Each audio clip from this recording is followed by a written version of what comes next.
Lord spoke to Moses, saying, Speak to Aaron and to his sons, that they shall separate themselves from the holy sacrifices of the children of Israel, which they sanctify to me, so as not to desecrate my holy name. I am the Lord. Say to them throughout your generations, any man among any of your offspring who, while his defilement is still upon him, comes near to the holy sacrifices that the children of Israel consecrate to the Lord, that soul shall be cut off from before me.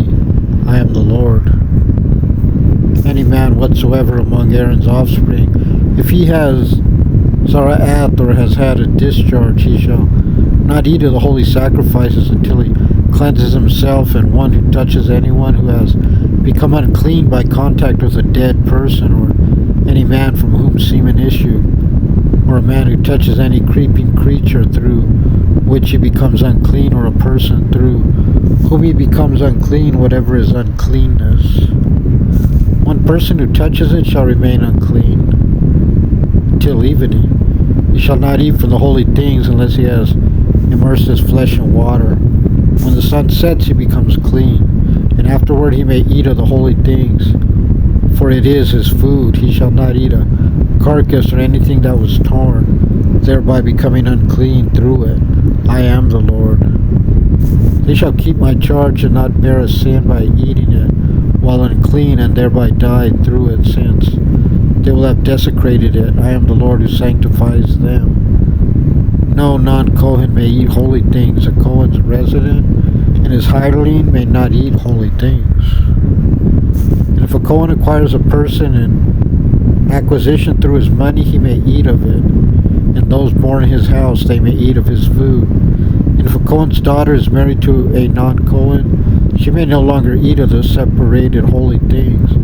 Or if the Kohen's daughter becomes widowed or divorced, and she has no offspring, she may return to her father's household, as in her youth, and eat of her father's food, but no non-Kohen may eat of it.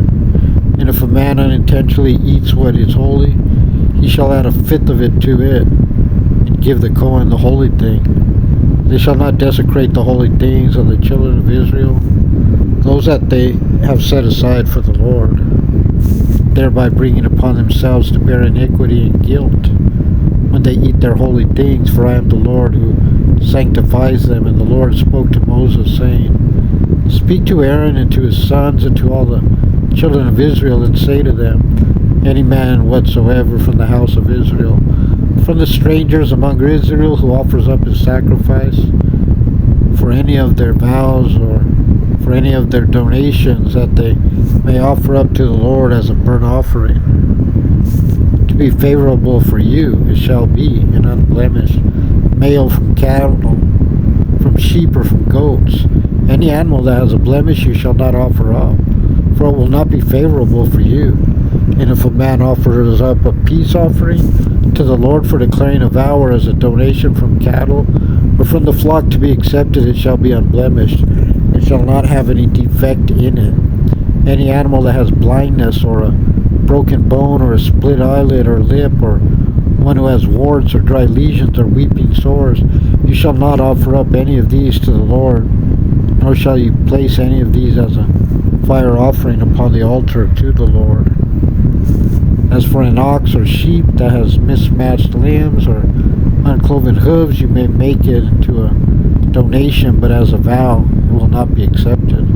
Any animal whose testicles were squashed, crushed, pulled out, or severed, you shall not offer up to the Lord, and in your hand you shall not do it. From the hand of a Gentile you shall not offer up as food for your God any of these blemished animals, for their iniquities upon them. There is a defect on them, they will not be accepted for you. And the Lord spoke to Moses, saying, When an ox or a sheep or a goat is born, it shall remain under its mother for 7 days. From the 8th day onward it shall be accepted as a sacrifice for a fire offering to the Lord. An ox or sheep you shall not slaughter it and its offspring in 1 day. When you slaughter a thanksgiving offering to the Lord, you shall slaughter it so that it should be acceptable for you. It shall be eaten on that day. Do not leave it over until morning. I am the Lord. You shall keep my commandments and perform them. I am the Lord. shall not desecrate my holy name. I shall be sanctified amidst the children of Israel. I am the Lord who sanctifies you, who took you out of the land of Egypt, to be a God to you. I am the Lord.